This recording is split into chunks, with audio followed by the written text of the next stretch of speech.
It's a pleasure, privilege, and honor to welcome our next panelist, Jeff Vinik, of course, renowned in the business world and on this campus for all he has done. This is, of course, the Vinik School of Sports and Entertainment Management. If you're at Amalie Arena, where honored as the finest sports organization in the world, the Tampa Bay Lightning, which he owns, the Morsani College of Medicine has completed its build-out. Do you see that fantastic structure right there on the chapel side? That is the new School of Medicine, which Jeff has helped develop. The Water Street Tampa $2 billion project still underway, transforming downtown.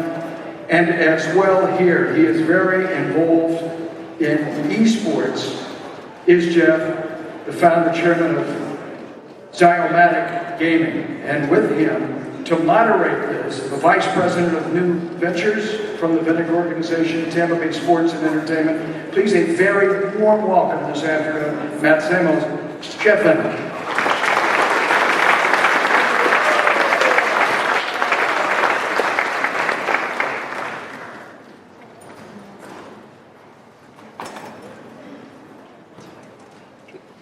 Good afternoon, everybody. Everybody hear us okay? Well, you know, we're all here to spend time with Jeff, and certainly I don't want to be the one to belabor him, so we'll just dive right in, all right? Jeff, you know, we've had the opportunity to work in the eSports space for a couple of years now, and through your investments and whatnot. Lots of lessons, lots of journeys along the way. What got you to dive first into the eSports space and industry? You know, obviously, we've observed the phenomenon and the size of the market of the video game industry for decades. You know, it's been around pretty much since I was in my teens. And, you know, the esports phenomenon really has been around for 10 or 20 years too, which is just people competing in video games. But it never became formalized, there never were leagues. It's really only over the last 5 or 10 years that you know, it started to become esports and started to become more organized, and I was observing that. And frankly, the reason I got, I knew the industry had great potential, but the reason I got involved was the people, and that is aXiomatic, which is up there. There are 4 partners, but at that point there were 2 other partners. Peter Guber, who's the owner of one of the owners of the Golden State Warriors, and Ted Leonsis, one of the owners, or the owner of the Washington Caps and the Washington basketball team, Wizards. Should know that. I guess I do know that. I said Wizards. So it was like, well, I'm going to learn a lot about esports. I'm going to learn a lot about media. They're both such smart guys. I figured even if the esports thing and the team didn't work out, I learned so much from them. So I got involved for them. Now it's about 2 or 3 years, and we've been very fortunate. We've been able to put together. The first purchase was Team Liquid, which is actually our esports team, which we play 12 or 15 different games actually. And we were lucky because, or they picked them well. It was before I got there. These co-CEOs of Team Liquid are outstanding, and for those of us who are investors in aXiomatic, which owns Team Liquid, it's made us look really smart. Yeah, and you know, as we think about Team Liquid, and we think about Steve and Victor, right, the CEOs, a little bit more about aXiomatic as a whole and what it's doing, you know, beyond Team Liquid and how it tries to view the industry. Yeah, aXiomatic is I'd say there are 2 aspects of this business. One is owning Team Liquid, owning an esports, you know, a number of esports teams within Team Liquid. And also, aXiomatic has made 10 or 15 venture/private equity investments over the last 2 or 3 years. And as we go forward, the mission is, you know, it's dual-fold. It's such a rapidly growing industry, and there's so much opportunity that we have internal knowledge with our teams, with Victor and Steve, our CEOs. So we think we can do a really good job at vetting opportunities to invest. So it's a big part. Team Liquid's done so well, probably it's worth more than half. You know, if you look at the total value of aXiomatic, Team Liquid is more than half that, but we also have a number of investments, a couple of which are quite large.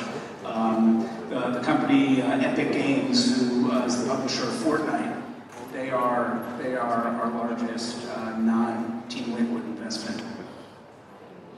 Great.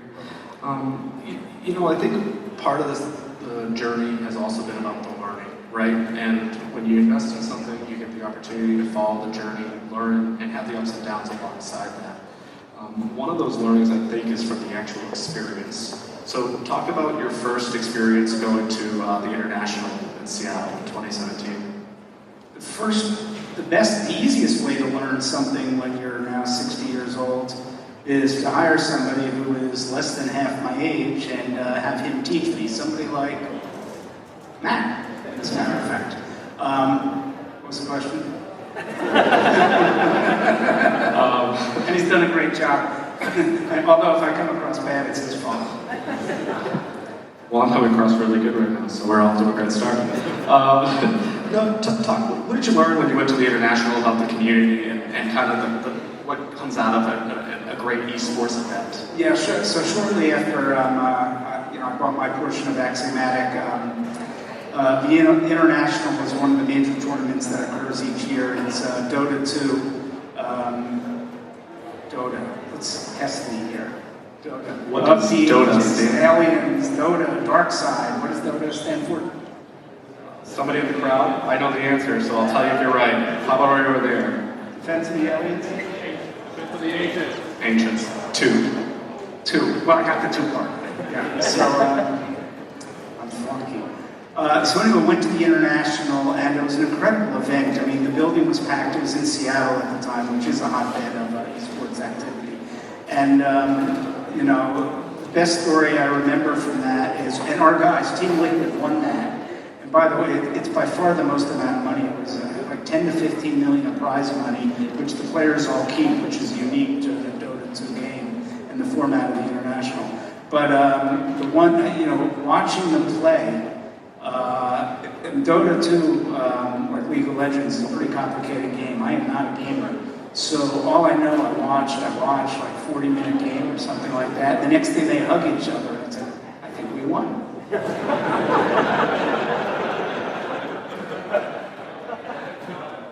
All right, let's pivot a little bit. Let's talk about the current state of the esports industry, kind of some of your observations on that part, and then we'll talk about what you think for the future of the industry as well.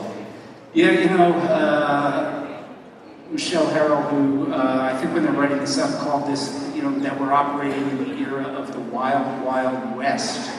And I would say that was definitely the case 3 years ago when I invested. I think now I dropped one of those wild. It's now the wild west.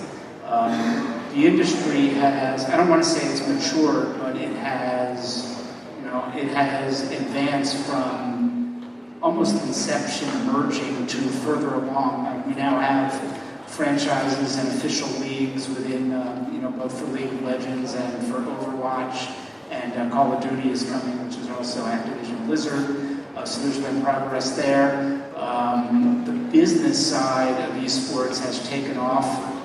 Originally, it was just endemic sponsors who were supporting the teams in the games.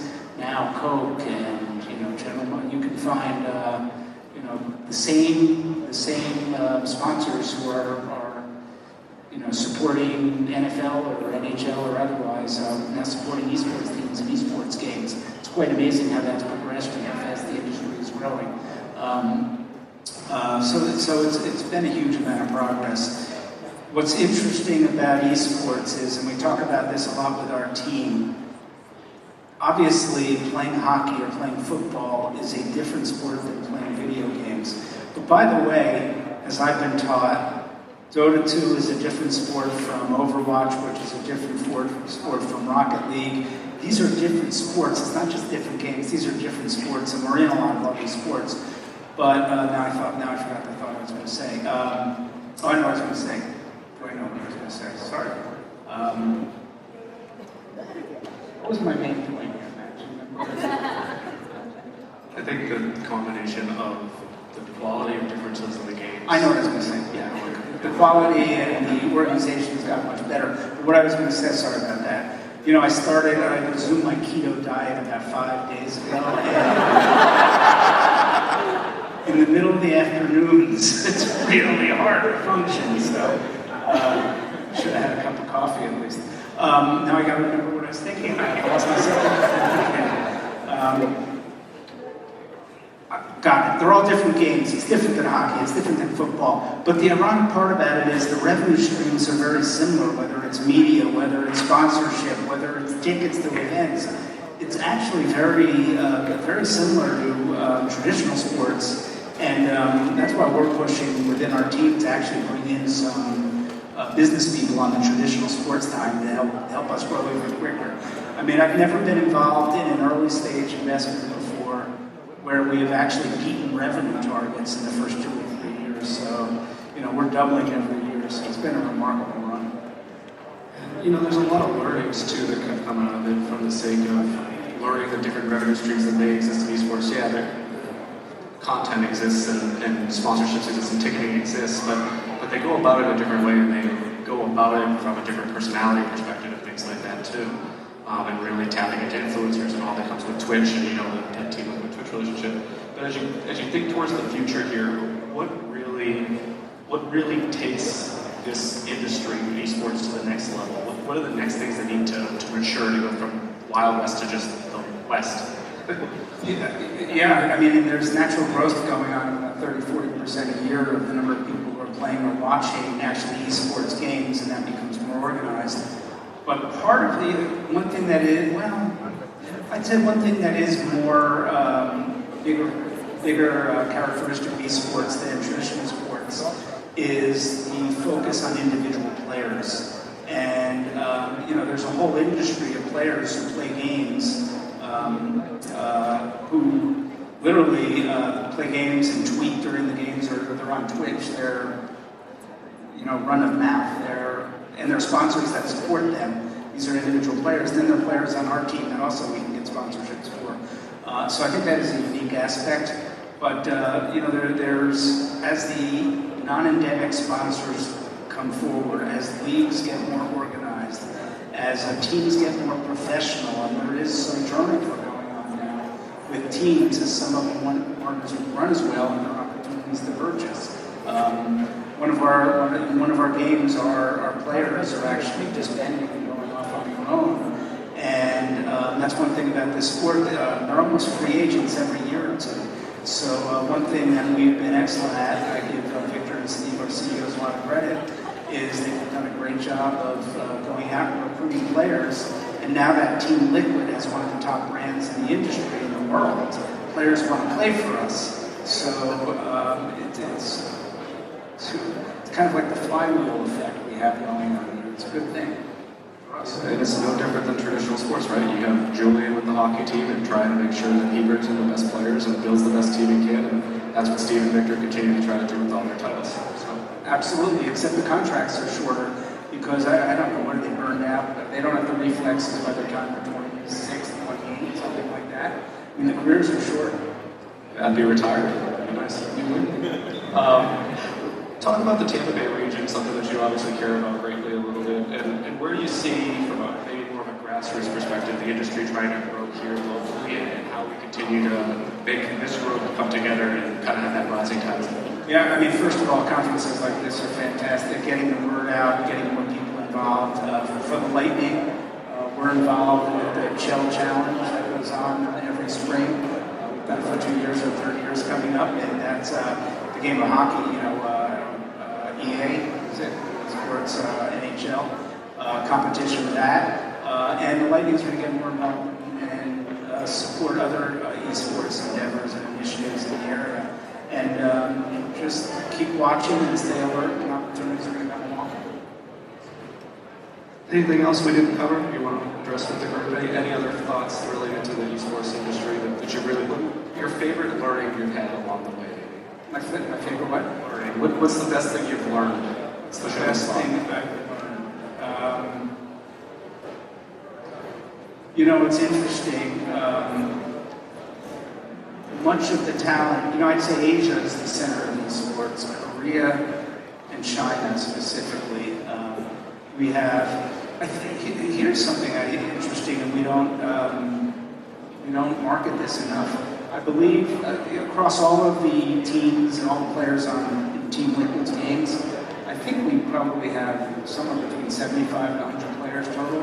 If I remember correctly, they are from 17 different countries. This is an international game. There's an interesting phenomenon going on in like next year, Overwatch, Activision. They are going to have home and away games and actually have home. Teams have their matches at home. Instead of having it in one place in LA like they've done the last couple of years, now it's going to travel around like more traditional sports. They're going to have matches at home in various cities. It is a question mark whether that's the right strategy or not. First of all, I'm not smart enough or educated about this to know. But my hunch is that this is because you're trying to build up your fans within a city.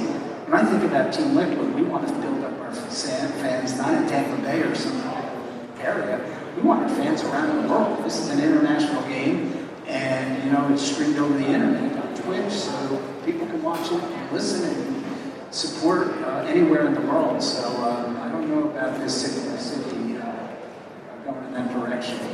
It will be really interesting to tell, right? Because fundamentally, you're going to have those kind of efforts married with continued globalization efforts, and then great groups like all the great leaders in this room that are trying to do things locally to either organically or kind of propel forward these markets. And so, with that, I think we're good for today. And I'd just like to thank you for coming up and talking with everybody on behalf of the USA. Do we have time for Q&A or not doing Q&A? If you'd like to do Q&A, we have time for Q&A. He knows more than me. Ask Matt the questions, though. If you want to ask me about the Lightning, you can. Do we have time for it? Okay. Does anybody have any questions? You have a unique ability in this venue to create an inclusive environment. What active actions are you taking to make this new arena more androgynous and invite more female players into the venue? Yeah, a lot of the marketing we're doing clearly is about creating a community around Team Liquid. You can correct me if I'm wrong, I don't know if we are as venue-driven as we are worldwide community-driven.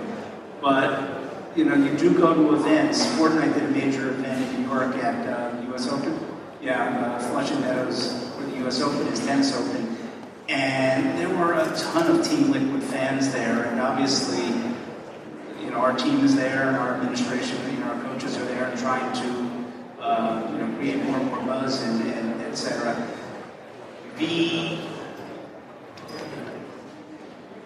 There is money there are a bunch of arenas being built, some overseas in China, which could be tens of millions. Most of them are 10 to 20 million, and that amount of money. It remains to be seen for weekly matches, how many people are going to come out for them, whether it's going to be 500 or 5,000 for those sort of things. So it's something we are observing.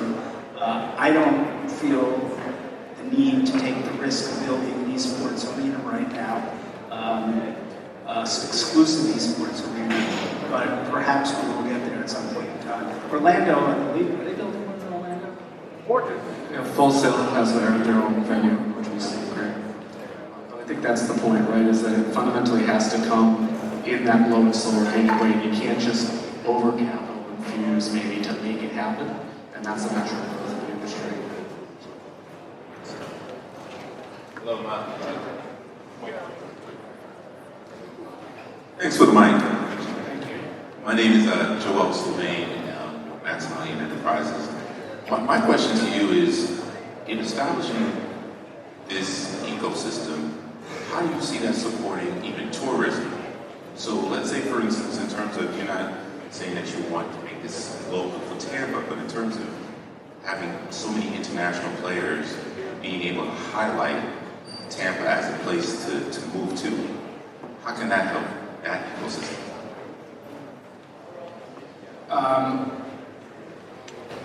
Obviously, tourism and sports go together in Tampa. It's such a great place to live and a great place to visit that all of our teams bring in fans from out of town. You would think that we would be an outstanding location, especially when we were to host events, because again, we would have that opportunity to bring people in, and perhaps outreach to some of those countries, Korea, etc. Would be actually an interesting idea. I haven't really thought about it that much. Right now, a lot of the activity is happening in Southern California, in LA. Dallas also has, they put money into an eSports arena, so that is one advantage of doing that, is it can become an attractor. We're not at that point yet here, but we could get there in a year or two. Being more aggressive at that.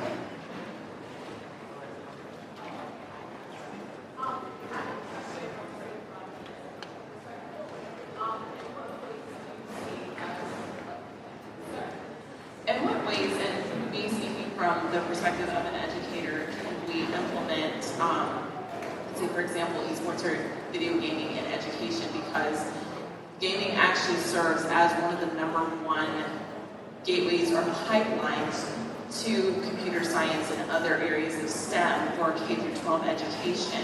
So what are some ways that we can implement that and also do it in a healthy way? Yeah, that's a great question. The video game industry, there are studies on both sides, but there are studies that there are people who believe that it's not, for those who do it many hours a day, that's a poor use of time, that it's not, they see too much violence, that it's not productive, it's not worth their education. There are as many studies on the opposite side of that. First of all, there are plenty of studies that show it doesn't incite violence. But in terms of learning and quick decision-making and programming, things like that, there's a lot of information that this can be blended into curriculum in high school, where esports teams and leagues are coming about. In college, there are dozens of colleges that now offer esports. So it is going to get more and more integrated into the education. Hopefully, when that's done, the games played, or the way in which they're played, will be geared toward education. But it's definitely an opportunity to get a broad mass of students to learn computer science, math, other skills that are going to be involved. So that's a great question. Why don't we say last one, because I know we got to keep on time. Emil Bernstein with Alpha North eSports. I was wondering if you had any plans to integrate Team Liquid with the members of the Tampa Bay Lightning to do events at Amelie. Have we done that or not? We've talked about that. Do we have one or two coming in? Yeah, so our colleagues at Monumental up in DC have done some integrating, just like Jeff did, they're integrating with Team Liquid and have done so. To date, we have not.